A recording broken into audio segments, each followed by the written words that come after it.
आज मतलब भाई भाई ही भाई का ही दुश्मन हो गया है।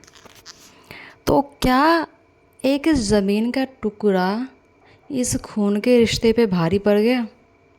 क्या खून का रिश्ता या हमारे प्यार की कोई कीमत नहीं है एक ज़मीन के सामने? एक भाई भाई का दुश्मन हो गया है पैसों की वजह से, ज़मीन की वजह से। क्यों भाई? क्या ये ज़मीन का टुकड़ा हमें अपनी अर्थी पे लेके जाना है? जब अर्थी पे लेके नहीं जाना है तो फिर ये क्यों हमारा भाई दुश्मन बन चुके हम एक दूसरे के? एक भाई दूसरे भाई का दुश्मन क्यों बन गया? बचपन से भाई साथ रहते हैं, सारी बातें भाई एक दूसरे से करते हैं, साथ खाते पीते हैं, घूमते फिरते, सारी बातें शेयर करना। लेकिन एक वक्त ऐसा आता है जब एक भाई ही भाई का दुश्मन हो गया, सिर्फ एक छोटी सी ज़मीन के टुकड़े के लिए, जो कि ना तो उसको लेकर जाना है ना ही इसको लेकर जाना है। फिर भी भाई ही भाई का दुश्मन हो गया ज़मीन के टुकड़े की वजह से। ठीक है भाई, शादी हो गई, बीवी भाई चलो गैर घर की थी, ठीक है, वो दूसरे घर की थी, लेकिन भाई आप तो सगे थे, आप तो सगे हो। तो फिर आप भाई कैसे अपने भाई के दुश्मन हो जाते हो भाई? आखिर एक भाई ही दूसरे भाई का दुश्मन कैसे हो जाता है?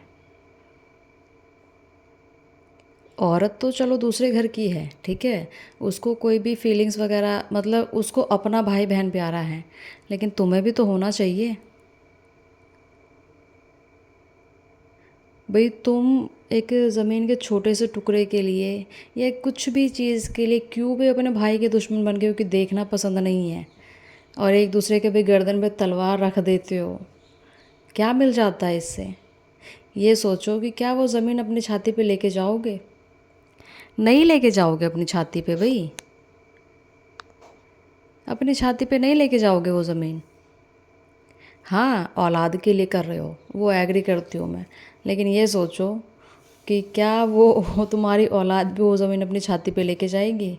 वो भी अपनी छाती पे लेके नहीं जाएगी। और अगर उसके से मतलब कि उसके फ्यूचर के लिए बेटर सोच के कर रहे हो तो भी ये मत करो, क्योंकि भाई उसकी तकदीर में जितना लिखा है उतना उसको मिल जाएगा, उतना उसको मिल जाएगा। और अगर भाई ये भाई लड़ाई झगड़ा करके, ठीक है, ये सब करके अपने बच्चों की तकदीर में भी खुशियाँ डालने की कोशिश करोगे तो कुछ नहीं होगा। वो औलाद भी सगी नहीं होगी तुम्हारी भाई, वो औलाद भी सगी नहीं होगी, क्योंकि जब तुम अपने भाई के सगे नहीं हो तो वो औलाद तुम्हारी सगी होगी नहीं होगी। तो औलाद के लिए भाई करने की सोचो, औलाद अपनी तकदीर का लेगी भाई, जो तकदीर में है उसको उतना मिलेगा,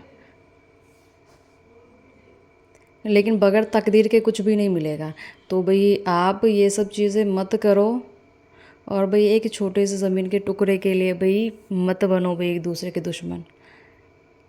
वही बचपन का प्यार, ठीक है, वही सब चीज़ याद रखो।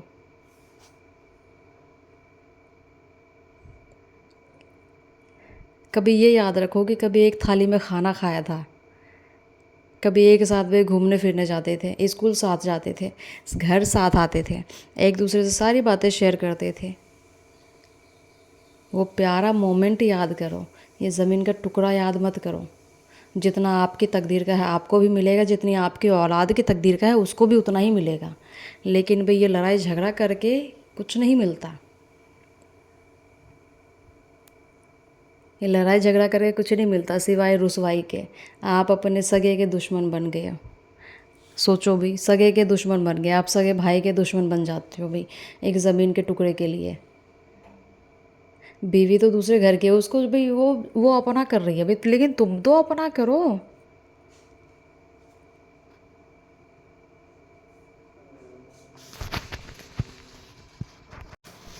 और क्या उस माँ को अच्छा लग रहा होगा? वो ज़िंदा है, वो भी जब भी दुख की बात है, और अगर वो इस दुनिया में नहीं है जब भी दुख की बात है, तो क्या उनको अच्छा लग रहा होगा? आपके माँ बाप को अच्छा लग रहा होगा कि भाई आप लोग एक दूसरे के दुश्मन बन गए हो?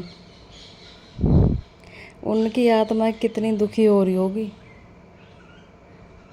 उनकी आत्मा कितनी दुखी हो रही होगी ये सब चीज़ देख के कि उनके खुद के बच्चे एक दूसरे के दुश्मन बन गए हैं। उनके लिए तो दोनों में कोई फ़र्क नहीं है। वो तो हमेशा चाहेंगे कि भई आप लोग मिल के रहो। लेकिन भाई गज़ब की बात है, आज इंसान भाई एक छोटे से ज़मीन के लिए, धन दौलत के लिए अपना खून का रिश्ता भूल जाता है, अपना सगा भूल जाता है इंसान। कि भाई बचपन से लेके जो हमने प्यारी सी ज़िंदगी जी थी अपने भाई बहन के साथ, हम वो भूल जाते हैं भाई, सिर्फ धन दौलत के लिए। और ये धन दौलत जो कि हम लेकर भी नहीं जाते अपने साथ, हम लेकर भी नहीं जाते अपने साथ। बट इंसान सोचता है कि भाई मैं अपनी औलाद के लिए कर रहा हूँ, औलाद के लिए। अरे औलाद अपनी तकदीर का लेकर आई है भाई, औलाद अपनी उसकी तकदीर में जितना मिलेगा उसको मिलना है, किसी भी कीमत पे। आप सोचो कि भाई आप दुनिया की सारी धन दौलत उसके कदमों में रख दो, औलाद के कदमों में, उसके साथ रह जाएगी? अरे नहीं रहेगी, क्योंकि इंसान को उतना ही मिलता है जितना उसकी